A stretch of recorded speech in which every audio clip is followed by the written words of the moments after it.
A reading from 1 Corinthians, the 13th chapter. If I speak in the tongues of mortals and of angels, but do not have love, I am a noisy gong or a clanging cymbal. And if I have prophetic powers, and understand all mysteries and all knowledge, and if I have all faith, so as to remove mountains, but do not have love, I am nothing. If I give away all of my possessions, and if I hand over my body so that I may boast, but do not have love, I gain nothing. Love is patient. Love is kind. Love is not envious or boastful or arrogant or rude. It does not insist on its own way. It is not irritable or resentful. It does not rejoice in wrongdoing, but rejoices in the truth. It bears all things, believes all things, hopes all things, endures all things. Love never ends. But as for prophecies, they will come to an end. As for tongues, they will cease. As for knowledge, it will come to an end. For we know only in part, and we prophesy only in part. But when the complete comes, the partial will come to an end. When I was a child, I spoke like a child. I thought like a child. I reasoned like a child. When I became an adult, I put an end to childish ways. For now we see in a mirror dimly, but then we will see face to face. Now I know only in part. Then I will know fully, even as I have been fully known. And now, faith, hope, and love abide, these three, and the greatest of these is love. Love is what you will die for. Love is what you will die for. We have a whole history as human beings of making love into this soft, cozy, fuzzy thing. And yeah, there's that side of it. The side that flutters the heart and fills the stories of the Hallmark Channel. The side we see in commercials with kittens and puppies. Those commercials that make you want to buy pet treats, even when you don't have a pet. The side that snuggles on the couch and reads with the little one. The side that kisses and makes it better. But love is also what you will die for. It's that thing that pushes you forward to your limits, even if you're not on the day that it is pushing you, really feeling it.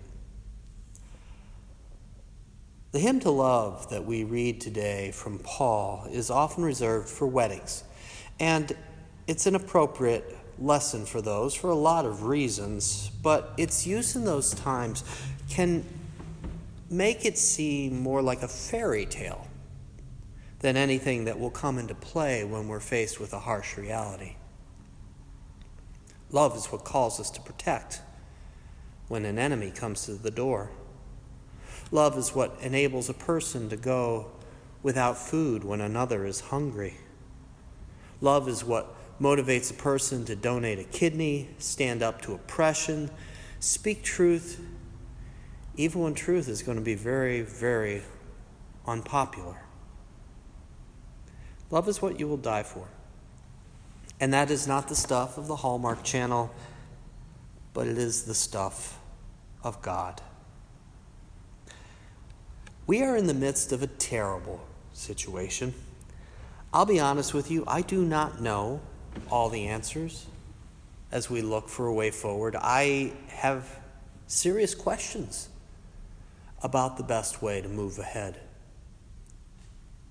But what we do have here is a tremendous opportunity to show God's love, to love our neighbors as ourselves.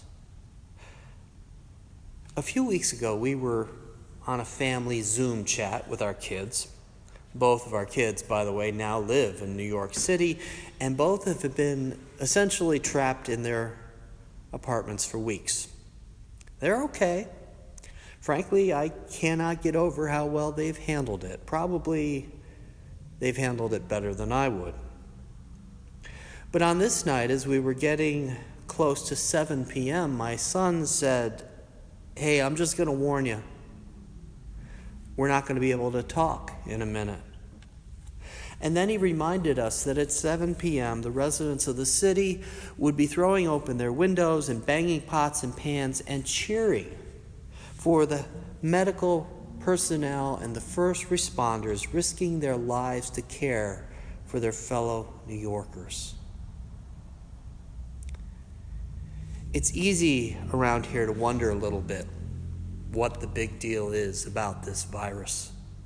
But in New York, where people have watched family members and neighbors die by the 10s and the 20s, the harsh reality of how dangerous this situation can become and how fragile life can be, well, it's all been made shockingly clear.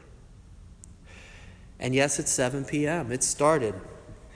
And my son Eric, who was not even particularly close to the windows, mouthed the words to us, "I can't hear you. I can't."